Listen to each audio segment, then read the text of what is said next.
fantastic. We'll talk about good morning. And it's Lilia from Heal Scotland and Scotland's Wild Medicine. And with me today, I've got my buddy, Kenny Neilson from the one and only Polar Bear Club. Good morning. How you doing? Good morning, mate. What is going on? I'm good. How are you? I'm great as well. So many exciting things to talk about. It's just like everything's just kicking off, isn't it? It's just absolutely fantastic.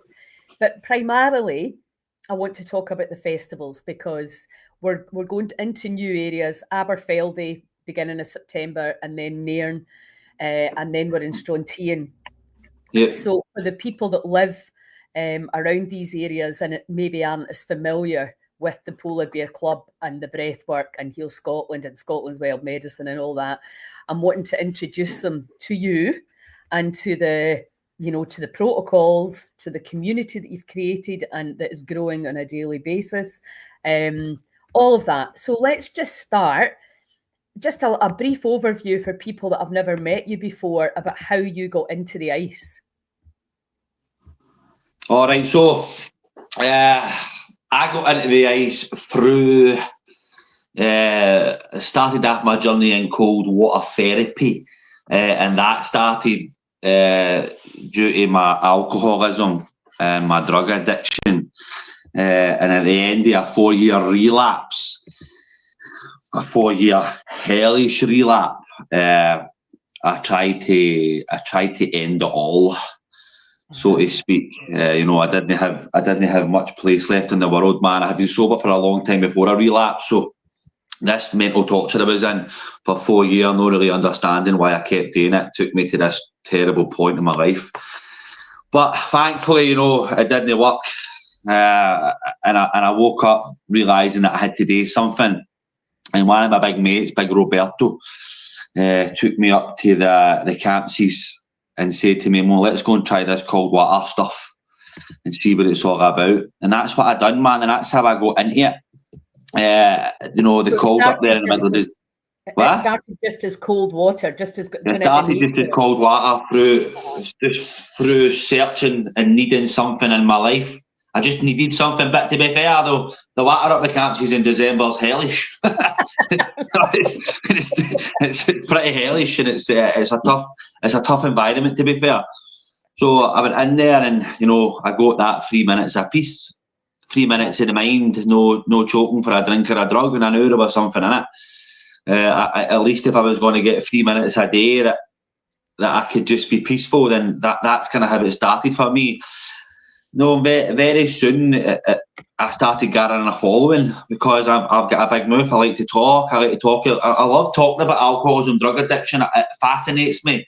It fascinates me the lack of willpower that people have got and how we just don't even know there's anything wrong with us as we're running through the world causing carnage and believing it's everybody else's fault. And that's, we truly believe that, and that fascinates me. So as I started going through this cold water journey and talking on social media, and people started to follow me, the club got bigger, started getting more followers, the events got bigger, people just coming up and wanting to talk and share their experience, and we all started getting well together, which was beautiful, man. It was a pure, beautiful energy. It still is a beautiful energy, to be fair.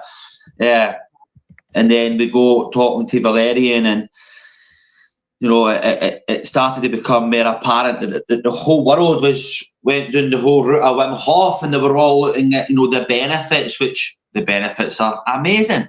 Wim Hof brought the world something that's just unbelievably special. He brought it to the masses, but what we were looking at was more at the safety side of things. Hypothermia, so to speak. So we started going this route of hypothermia and going into the actual ice. So, right into an ice tank that was tapped to the bottom for the ice. It was sitting at half a degree under minus. Ice itself was sitting at -5 and -10. And at that point, I was thinking to myself, this is what I want to do. I don't want to do 3 minutes in a cold water bath. I want to do what Wim Hof is doing. I want to swim under an iceberg. I want to stand in the ice tank. I want to do a world record. Probably a bit of ego in that, and a bit of the old scheme boy attitude, want to be the best, and that's all right. That was all right for that time. So that kind of took us down this really, really deep path of studying people and studying ourselves. We were like pure pioneers at the time. We had, I think back then at that time, there was like a team of tennies, and we were just meeting up on a Wednesday night, and we were just doing ridiculous things. We were just essentially we were taking real chances and putting myself into ridiculous situations and sticking snorkels on and sitting in the ice bath for an hour and checking temperatures and building up with resets. And we just really, really kept building it. But as we were doing that and as we were working with Valerian, we did then start to get a wee bit more professional, like holding marine championships and then taking part in championships and really going down the route of world records and working with medics and coast guards and mountain medics and lifeguards and travelling out to Poland and doing projects.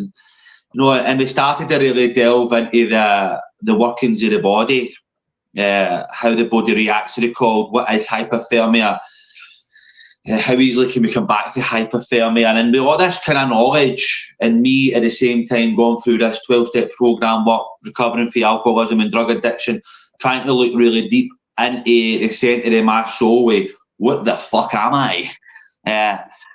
I started to realise that there was something really, really special in this prolonged exposure to the cold. And there's a real strength to be found by going past the point of your mind where your mind's telling you it's no longer possible for the body to do this. And as we started working it with ourselves and then we started working it with people, people started coming into the club and going, can I try the resets? And we were like, well, no, I mean, we are professionals, man. It's not for everybody. And then it's like, right, all right, let's let this guy do 10 resets and then let this lassie do 20 and then before we knew it, people were just coming through all over the place to start pushing themselves. No longer were people happy with, well, lots of people, a majority of people are happy with 3 minutes under 15 degrees, and that's fine because it's beautiful as well. And I'm definitely not knocking that. Yeah. But people, and usually people with like alcoholism and drug addiction and things like that who really needed something. And that changed rapid as well. That started to change with people with all sorts of different issues coming. People coming to me going, I've got an eating problem. And then somebody, especially my mom talking about her eating problem, I was like, I can identify with that. I can identify with somebody who's cut themselves but didn't really want to do it, but felt like they needed to do it.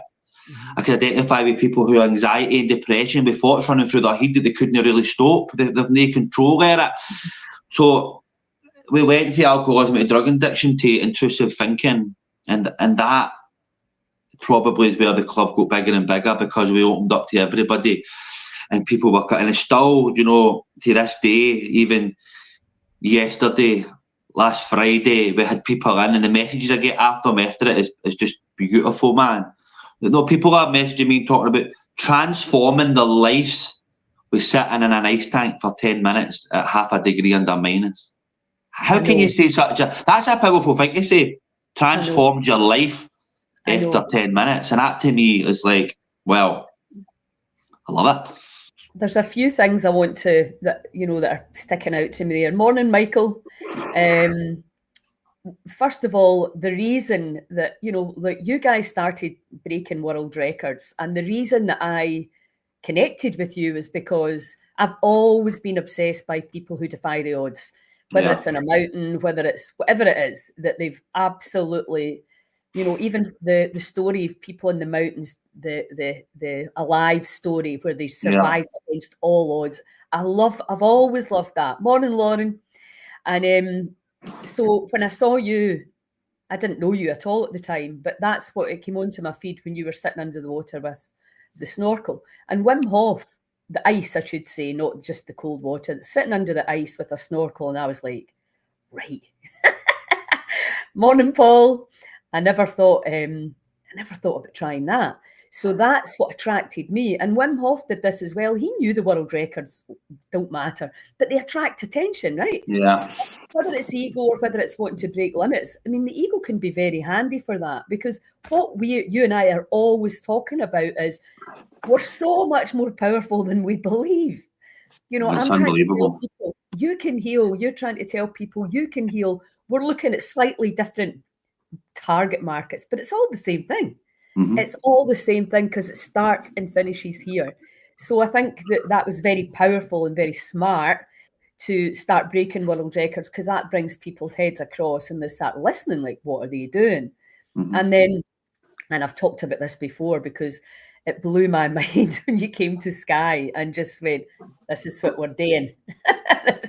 10 minutes. And everybody did it, you know, and I've spoken to you about this before as well. Like, what if you'd said 11 minutes? What if you'd said 12? You know, we would all have done it. And it's kind of like, and this is, again, the thing that fascinates me, because people think I like the cold. I don't. I like the heat. I like being hot. I go into the cold because I get postmenopausal arthritis and it put it away. That's the only reason. And now I can see how it definitely keeps my mental health. You know, I hadn't really realised. I've been doing cold water for a long time. Since my dad died, like 12 years ago. So it's nothing, you know, I know the benefits of it. And interestingly enough, when I stopped doing it, you lose the benefits. So it's a bit like brushing your teeth. You don't go, oh, well, I brushed my teeth today. That'll be me till I die then. It's like making it some kind of habit.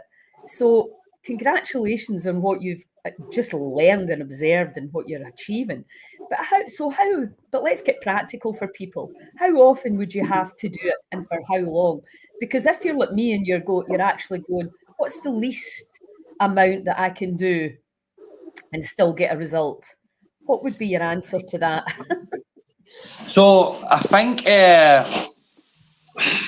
how much exposure you give yourself is sorry. How much exposure you give yourself is totally down to how you feel. But the least amount you can do and get a benefit. Now, there's all sorts of science around about how much you need to do to get the benefits for the cold, right? As in like Wim Hof style cold water therapy. But for me, there's a thing in the 10 minutes. You know, there's a for us there's a science in it for the 10 minutes, because like I says, anybody can sit for 3 minutes, right? So for me, it's about sitting in the ice to the point when the mind's telling you no. So what we always talk about is splitting the two parts of self, right? I always talk to people about, do you understand the two different thought patterns in there? The one that's against you and the one that's for you. You know, the gremlin and the guy, the higher self and the lower self. I talk about it all the time. And we try and split it up in the ice. I can do this and I can't do this. And the can't do this side is the negative side. It's the side that wants you to get out. As soon as it feels your toes stinging, as soon as it feels the neck stinging, as soon as the skin starts to get it, you know, and you know, it's really, really uncomfortable. Now, I believe, right, that anybody can sit there with gritted teeth for 3 minutes. Right? Fucking bastard, and just get into your 3 minutes of pain, right? And just and do that. But when you go past that point, something happens, right? Something magical happens. And this is what I watch all day, every day, is people just sit past that moment where they need to get out. They go somewhere, their mind goes somewhere, and their breath and their body takes over. I'm always saying to them, keep your head out the fucking way, right? It's none of your business what your body's got to do right now. Stop filling it with shite. Because it's like, if you're going to sit there and say the whole way through, I can't do it, you won't do it. Right? So you have to find a place where you allow the body to shake, which is really strange, to just allow and relax as your body's rattling and to let it take over and keep this out the way. The boy came out of the tank last night, he's like, oh, I'm so stiff. And I went, because you're fucking fighting it. But when you find this place in the ice, your body takes over, the shake kicks in, and the breath actually comes so instinctual. And everybody's got this own little instinctual breath work, their own little pattern, their own little rhythm. And when they get it, you hear it in their breath, because it's... And you know at that point, see when I hear that noise, that breath, and I see that, right, I'm fascinated, man, right? I don't know how I can keep watching it day in, day out and still be like, I'm still like that, look at this cunt, look. Like, because they've had to go somewhere in their mind to protect themselves and just to allow the body to start its healing process. The body is so beautiful. Well, I don't think I can do this, man. I don't like the cold. My body doesn't accept it. Everybody's body's the fucking same, right? You've not got special feet. Your feet are the sorer than the next guy's or the next woman's. You know, the body's a beautiful design. And if you can just keep the negative out the way, and then as long as you start going against that grain, your body will take care. You'll get this beautiful breath that comes, this unbelievable instinctual breath. And as that happens, inevitably, it is a fucking fact that anytime you go through any discomfort, any pain, any darkness, you're always going to come through that stronger. Fact. So what you've done there is you've went against the grain at a point of the side of the heat that doesn't want you to achieve something, and you've raised your higher vibration. And there's never not, and you know, you've witnessed it now, you've seen it many a times now with me. The transformation in somebody with that, to be able to do that, is unbelievable. Now, I think, right, and this is something that I realised when I came back to the Titanic project. I was out of the ice for a long time. I couldn't bear it. I'd just done so much. It was just like relays and fucking snorkels, and then it was Titanic project, and it was just like, my body was like, fuck you, right, no more. And my mind was like, no more for a while. So I was out for months and months and months and months. And when I eventually got back in the ice, I realised at that moment how tough 10 minutes was again. Because I think we got a bit blasé. Yes. Oh, it's only 10 minutes, getting it yourself, what are you talking about? But realistically, man, when I went back in after that, I was like, oh, we forgot how hard 10 minutes is in this environment. Yeah. And that was a good lesson for me, because 10 minutes in our ice tanks is really tough. And it does take you somewhere. And that's what I think 10 minutes is the sweet spot for everybody. You get some people who get in there and 20 minutes later they're like a piece of piss, but they're far and few between. Yeah, yeah. And I mean, obviously the big thing, it's a bit like me with the breath work. You're doing it so often, you start to see kind of patterns and how people are being affected by it, and what, you know, you learn so much just by the lived experience. Yeah. And you know, I've said this to you before, like, how can you be bothered standing looking at people in an ice bath? It just does not seem like my idea of fun, but you just love it. And I love it, man. I can't get enough of it. Do you know that? I cannot get enough of it. It's just something beautiful. Plus, you think, I know, when people come into my club, usually what happens is we'll sit and talk about what's going on for them. Mm-hmm. No, they'll come in, they'll say, what's going on for you? Why are we trying this today? And usually, I don't know why, for some reason, people just love to open up to me, and I love it too, because it's part of my sobriety, it's part of my staying well, is to help other people, and it's to listen. It's part of step 12, right? So usually sit there and you get some of the darkness, man, and you're like, fuck, it's just heartbreaking, you know. And when you see them getting to that point of the breath or something in it, and Katie says it quite a lot, if we didn't know you, we would think you're a psycho. Because when people break down in tears in the tank, I burst out laughing. And I've got this big smile on my face, and she's like, that looks terrible. That looks terrible. It looks like you're laughing at them. I'm going, I know, I've just got so much joy for them, because I know where they're going. Right?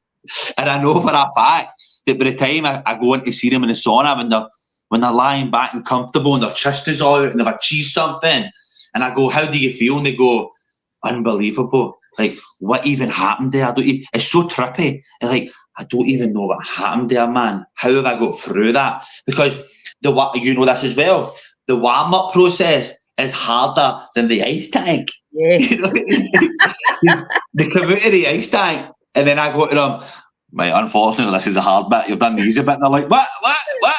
No, and then they get into the tank, and they've got to really sit there and fight against this, urge to panic and this rattle, and they get stronger as you get out of the tank. And they've got to sit there and continue to breathe and keep calm after they thought it was over. Mm-hmm. And then by the time that's over, there's something that's happened in them. And for me, I could watch that 100 times a day and they bother. No, I know that. And I think because it's the same with the work I do, sometimes people rock up as they come to your club to do the ice. But when you came to me in Skye, you know, the women that were there didn't realise that that's what they were going to be doing. They were very excited that you were arriving, but they had absolutely no idea. And we saw the tears before going in because of the fear. of failure. And also at the festivals, what really fascinates me as well is that people are like, I'm not doing that, I'm not doing that. And there's some kind of draw. And, you know, I know somebody came up to you at the Cayley on this Saturday night in Skye at the festival and said, right, tomorrow I'm going to do it. Because it's almost like the clock's ticking in terms of opportunity. And then people either decide to take it or not. And she had been saying that since Friday. Since Friday, she had been saying it. And she was actually walking past, getting into the unit, and you know, you could see the fear in her face, even just thinking about it. That fear lasted with her for 3 days until she eventually took the courage and done it. Wow, man, unbelievable. And the thing is, definitely your kind of presence and encouragement is huge. And the other guys that work with you are all absolutely brilliant, because it's a bit like when you go into cold water at first. You go in and you're just like that, right, that'll do. Whereas if somebody else is there, it's like a personal trainer, right? It's obvious. You're going to... We work and we perform differently when somebody's watching us. Simple as that. And somebody who's really good at it, like all you guys are doing this for love. I mean, it's very, very clear what you've created there is the kind of communities that we need to create, which is just the only agenda is to give back and help, because you've been helped so much by it. So let's talk about the festivals, because obviously from the Heal Scotland perspective, things are starting to look now really, when we get the membership launched, we want to get a place where people can come and stay and where we can educate people, a full-time space. Where that's going to be, I'm not sure. Probably somewhere out the Midgie zone, I think. But the festivals are obviously, if you get in with the early bird, and we've got a brilliant deal on Nairn and Aberfeldy just now, where you buy one ticket and you get the other one half price. So it works out at £75, which is a phenomenal deal for everything that's going to be on offer. And, you know, you and I both believe that this health should not be about money, but the bottom line is bills have to get paid. But if you're looking for value for money, then there's nothing, look no further than a festival, especially if you live in the area and you don't have to pay for accommodation. But even then, most of them, you can take a tent somewhere for not very much money. So you can be immersed over the 3 days in the magic of all the stuff that's going on. And obviously, my breath work and your ice these evenings at the Thursday night has just been incredible. That last one was just like... It was mind-blowing, eh? It really, really was. I mean, even like you and I are pretty like, come on, hey, there's no limits. The limit's only in your mind. But even we were like, wow, just to see that was incredible. And again, like all the people coming up to me after, it's very, very humbling for me, because, you know, it's just, as I say, it's just something that's evolved rather than something I've sat down and actually consciously worked out. So at the festivals, we're going to have the usual opening ceremony, and then Sook Sook Blow will be how we get into the weekend. And then you're going to be there with the ice. So people are going to be able to experience the breath work followed by the ice. And very often, you know, when I'm doing both myself, like taking people into a river or the sea or whatever, they'll say, I'm just doing the breath work. And I'll be like, right, okay. And then once they've done the breath work, they're like, fuck it, I'm going to go into the cold as well. Because the breath work takes you from I can't, it takes you from that contraction and constriction into that place of, oh, yes, I can. Yeah. And then we know the endorphins you get when you've managed to do something that you really thought you would never be able to do, which is sit in ice for 10 minutes. And we know that the boundaries now, the consciousness is lifting, the boundaries we're just dropping them off as we realise how incredible the human body is. And you said something there that Byron Katie says, what your body's doing is none of your business. Because the intelligence, and this is why I keep banging on about heart coherence, because that intelligence, that flow of energy, it fixes everything without us having to do a thing. The big problem is we're interfering, judging, criticising, blaming, shaming, complaining, inhibiting the flow and the intelligence and the absolutely divine energy that is all around us. So it's a phenomenally exciting few months that we've got. And we've got the breathwork course starting in July, which is for me, the breathwork course and bringing this into my life. Because when I'm watching you do your breathwork, there's a very similar feeling to when I'm watching people in the ice. You know, especially when I was sitting there 2 Thursdays ago, and I find it dead hard to do it when all the people for the club are there doing it. I don't know what it is. I just feel like I've got to get up and look at them and see what they're doing. So, but I'm glad I did, because when I went, I can't do this, I need to go and see what's happening with everybody, and I sat up and I went, oh my God, everybody's greeting. I was like, everybody's freaking out. I'm going, oh, that's unbelievable, man. I'm so glad I got up. And then I spoke to the lassie to the left of me, the righties. I could see she was like starting to get a bit upset, and I was like, what's up? And she went, I don't know, I think I'm going to start greeting. I went, you're supposed to greet. And she went, I've been holding it in. I just burst out laughing, going, what is going on here? So for me to learn that's a big thing for me. That's something beautiful that I think that we'll start taking everywhere. Also, hopefully, if we start working with the schools, it's something that we can take in there as well. Absolutely. It's something you don't need any equipment for. You can take it and transform right there and then. So, and that one is really easy to teach. You don't have to remember, you don't have to time things. It's just a case of keeping that flow going, and obviously intertwined with the Sedona method and the letting go and the understanding of the energetic side of the body. So I think that's the important part, though. I think the important part comes from your knowledge in the Sedona method and your letting go practices. Because we can all do breath works. I've done loads of breath works, and I've done an amazing Wim Hof breath work with a guy Adam in Poland, and it was out of this world. It was floating away. But there was just, when I done your breath work at the retreat in Skye, it was different. There's a difference in it. There is a letting go in it, because for a long time I've not been able to greet, and at that moment it all just let go. Poof. So the things that you say and the way that you work around it is definitely, I think, important to it. Yeah, it seems to be. As I say, I'm not lying down experiencing it. I'm just in awe of what happens afterwards. And somebody actually said to me, you channeling that? And I was like, I don't know. They want that kind of spiritual chat. But what I see, where I want to take people. So that's the big thing. So I'm excited to get, because we've got some powerhouses coming on this course, and I'm just so excited to see you guys going out, because we want to share this. This is the reason we want people to try it, is because how much it's helped us. That's the reality. So there's no agenda in it apart from, come on guys, you can feel so differently. And what was that girl's name? Was it Jules that did that beautiful testimony? Aye, we sparkling Jules. Yeah, no anxiety for 2 days after. Complete. That's huge. Aye. And the good thing is, obviously, you're not going to have any. If you take meds to put that away, then you cause another effect, and there's a come down, there's a come off, you're dulling senses. So it's just a phenomenal gift to be able to give people. So what was the other thing we've got to talk about? Well, Thursday night, obviously, we're in the club. Or do we want to promote that, or is it going to be pretty full as it is? I think it doesn't matter. It is what it is. Well, let's go. We just deal with it. If we date in the rain, we date in the rain. Everybody needs to get a grip. But the thing, mate, I'm going to clear the club out anyway, just in case.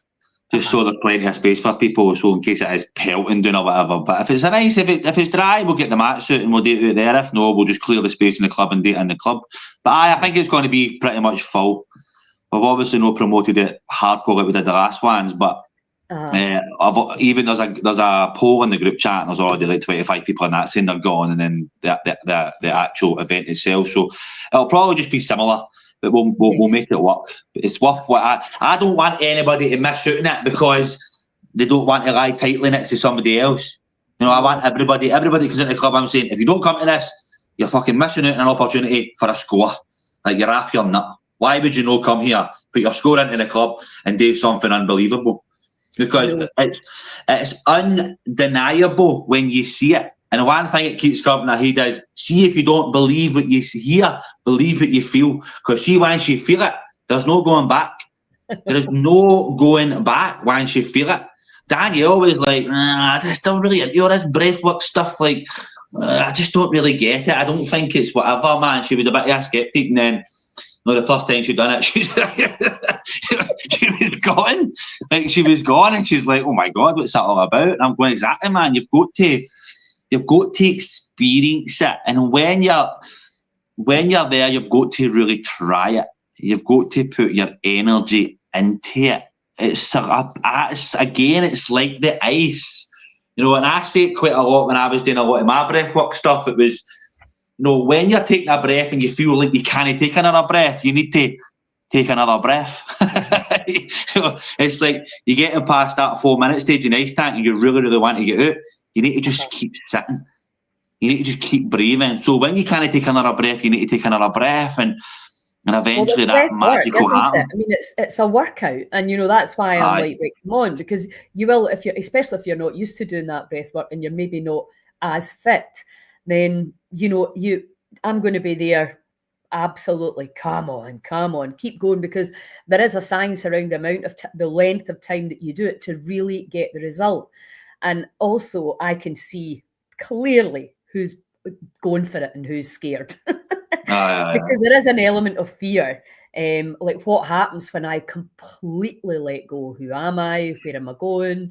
What does that feeling mean? Because we've been so terrified of the body and everything that it's doing, that it's if you feel something you've never felt before, you immediately panic. And instead of going, okay, that's a change in chemistry. Oh, that's a workout. Oh, that's energy. Oh, there's fear coming in. Breathe into it. If you can be the observer and just keep breathing, the crystalline lilo that we call the body, keep breathing it, and you will appear.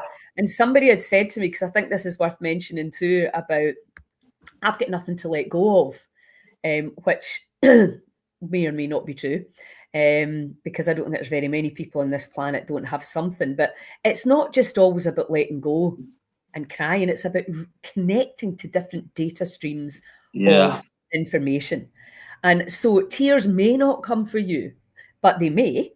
But also excitement can come, unconditional love can come, euphoria, lots of different things can come. And your only job is to allow, because as soon as you say to the body, I'm going to give you the space now to look at how you'd love to feel, but also to let go of the things that perhaps could stop you from that connection. Then the body's going to do it. And you start breathing it and changing your chemistry. And then you don't want to start going in and going, oh no, I'm too scared. You want to go, oh yeah, there's fear there. Let me just breathe through it. This too shall pass. Let me just embrace the process. And that is a big, big part of it, is that allowing. And it's trust, right? Because so many of us are living without faith, without trust in anything, because everywhere you look, you're just like, I don't know whether that's real, whether that's not real, whether that's true, whether that's not true. When it comes to the breath and the ice, boom, you're just in there. Definitely, aye. So we have all these amazing things to look forward to. Thursday night, instructors training, then we've got all the festivals. And obviously people can go along to the club. You do a turn up Tuesday.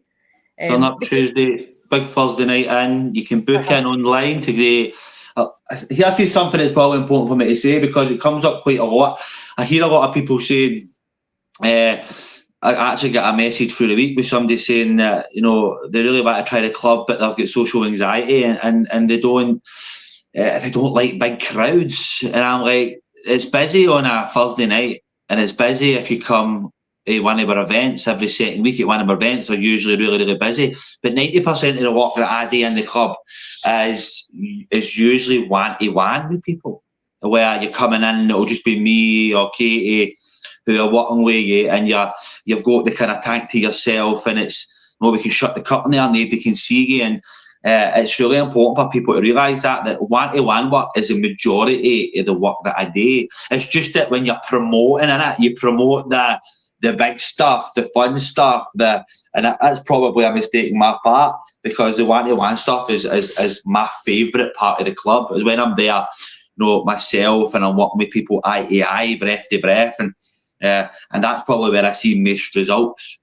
If you come on a Thursday night, you're sitting there, and if you come on a Monday afternoon or a Monday night, it's beautiful, it's quiet, it's calm, it's loving. So there's that. We've also got, which is the big announcement, is we've got Anya. Yeah. Yes. How on earth did I miss that one? That's incredibly exciting. Who's going to take on the world record of the snorkel, which recently had just been beaten because obviously I started that half. I started that half with the first 30 minutes, which, to be fair, 30 minutes under there, nearly half a degree under minus is some going. Yeah. And then a Polish guy, I wish I could remember his name. I can't remember his name. I feel that's quite disrespectful, but it doesn't matter. He's went in and done it at 37 minutes, and that is incredible to think, sitting there an extra 7 minutes. There's some other people who've done it, and they've been in it for an hour. One done it for 57, I think 3 done it for an hour, but they done it with oxygen and a face mask and all that on, and we're like, nah, that's not the same thing. It's not the same thing as sitting there with just a wee snorkel on in there. Your eyes are exposed. You've not got an oxygen tank attached to you. You're just sitting there with your pure raw self. So she's going to go and try and beat the 37 minutes, and I'm so confident in her. Anya's been in the club for a while now, and she's really delved deep into searching with this ice and this cold. So I'm positive, man, that she'll go in and she'll take it easy. So excited for that. I know. So we're going to do that at one of the festivals, probably at Aberfeldy or Nairn. We need to find some paramedic or medics that would come along and just be part of the safety team. Is that right? You just need somebody with a medical background, a decent medical background. I think paramedics is because they're like sort of that first responder unit, but you know, somebody with that background. You know, you've got the mountain medics and the coast guards, and that's the people that we would work with. And paramedics, they're probably your 3 ideal candidates if there's anybody out there that wants to come and help us on that day and be part of it. I think there's also an opportunity now as we look forward to bringing in more of these situations, like going back into the box and going back into this studying the body and promoting it out there to the world for these paramedics or mountain medics or coast guards to come in and enhance their training, because they're going to get to see firsthand and also help recover somebody that's dropped their body temperature. And without sounding like fucking Billy Big Balls, you know, it's something that we have been doing now for a long, long time, and we've brought so many people back for hypothermia. It is ridiculous, and it's not even something that even phases us anymore. Somebody's temperature's under fucking 35. I took my temperature to 31 before at the Titanic project. So it's a really good opportunity for anybody in that profession to come and help us and be there and learn for it. And exactly, learning for it is one of the biggest things. So we really want to get a connection like that, so we can then hold our own Titanic project in Scotland, and you know, just keep pushing forward with this. This is, you know, that the club never really sits still, but we need somebody that we can work with quite a lot, rather than always try to find somebody new every time and it always costing a fortune and all that kind of stuff. So the shout outs out to any paramedics out there that are interested in this. There's a great opportunity for them for training, because I know that you're working with coast guards and lifeguards, because they need to learn as well, don't they? So it's really, really powerful, potentially life-saving stuff to have these people and to observe the process and understand what to do. So if you know a paramedic, or if you are one and you can help, please get in touch with Kenny or me. Right, fantastic. So the festivals, I've put a link in for all the festivals that are coming up early September, and then into Strontian in October, and then next year we'll have Tarbert, Skye, Stonehaven. They're all on our events calendar app, which you can subscribe to for free. We're going to be in the Polar Bear Club, obviously, the big Thursday night in on this Thursday, which is today Wednesday. It's tomorrow night, and then we've got the instructors training, so it's all very exciting stuff. Okay, Hunt, is there anything else? No. I think that. No. No. Like I said, I post on there, and I feel like I've just moved in. Will you be sitting and talk that much? Well, I was saying that once I get a house, it's fine. Okay, I'll see you tomorrow. All right, I'll see you tomorrow, mate. Thank you. That you're watching on replay, just ping them in, and remember, you can book online for a one-to-one session with the Polar Bear Club. Hope to see you at something really soon. Ciao.